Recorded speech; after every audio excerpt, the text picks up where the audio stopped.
ইসলামের প্রথম নবী কে?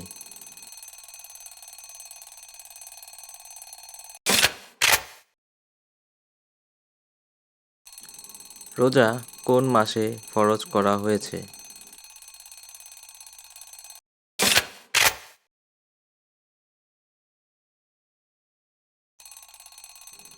মদিনায় হিজরতের পর রাসূল সাল্লাল্লাহু আলাইহি সাল্লাম প্রথম কোন মসজিদ নির্মাণ করেন?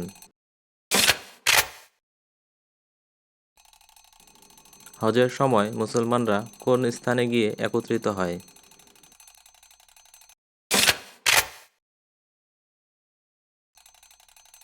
ইসলামের ৫টি মূল স্তম্ভের মধ্যে কোনটি নেই?